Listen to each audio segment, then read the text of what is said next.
Hello, my name is Preston Kalesha, and I am a Christmas ruiner. I have a long history of ruining my own Christmas present surprises.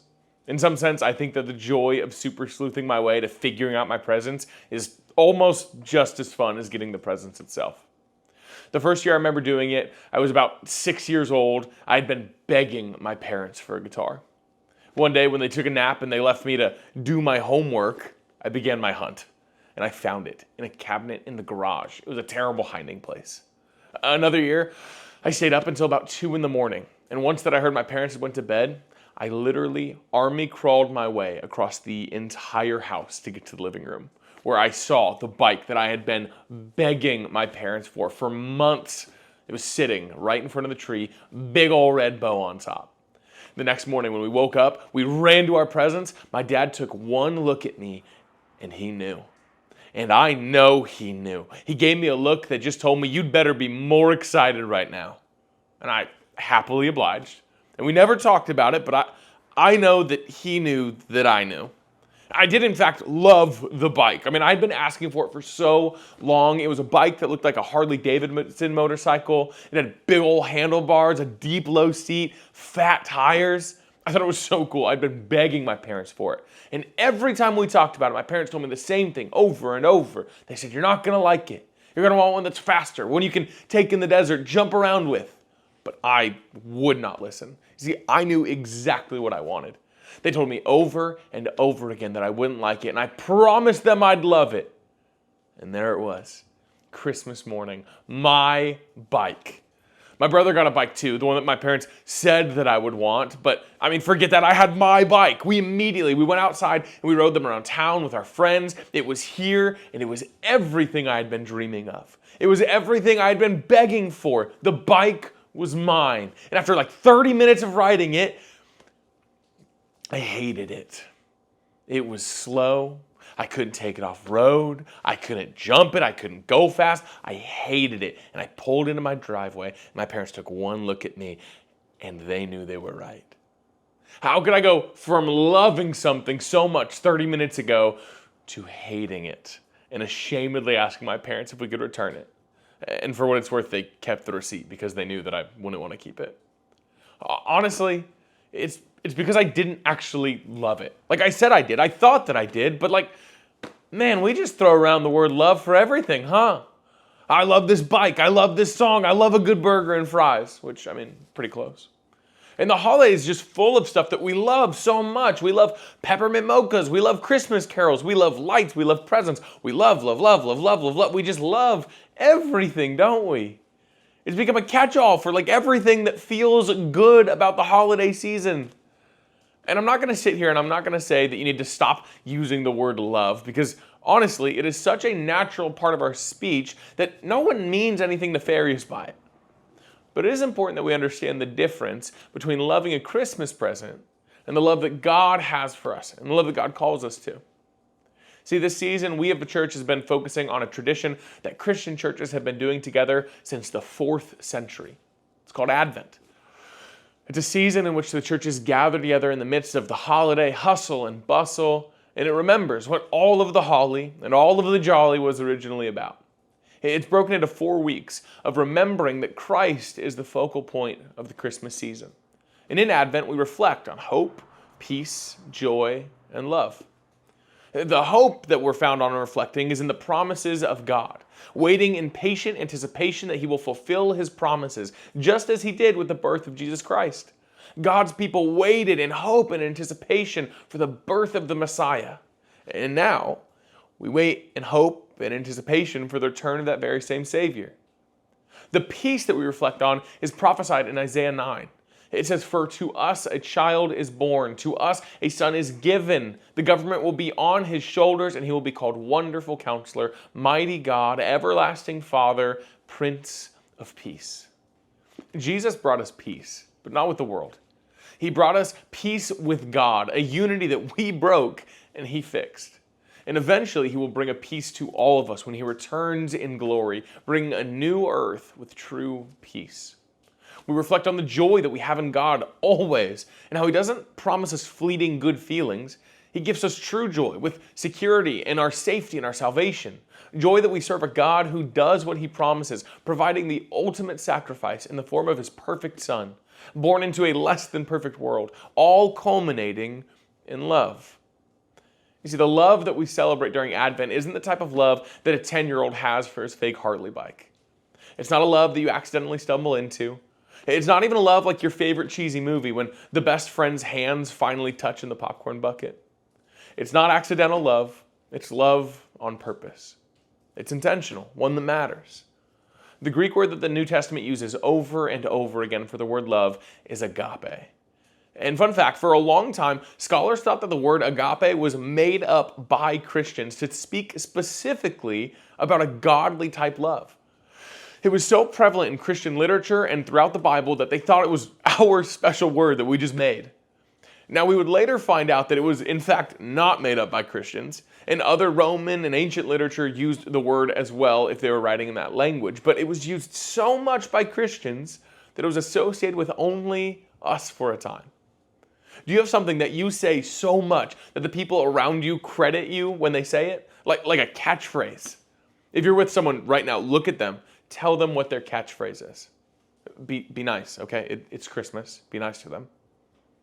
You see, if this word agape was used so much that it was almost credited to Christians exclusively, then it's probably pretty important, right?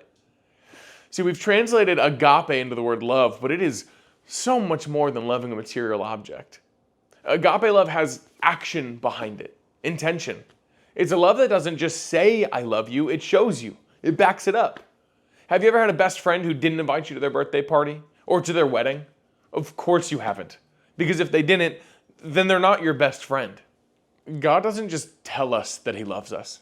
He showed us. He gave such incredible proof that there is literally no way to argue with him. He loves us. How do we know? Well, he proved it. You see, first, Jesus actually defines what love is in John 15. In John 15:9, he says, "As the Father loved me, so I have loved you. Now remain in my love. If you keep my commands, you will remain in my love, just as I have kept my Father's commands and remain in his love. I have told you this so that my joy may be in you and that your joy may be complete. My command is this: love each other as I have loved you. Greater love has no one than this, to lay down one's life for one's friends."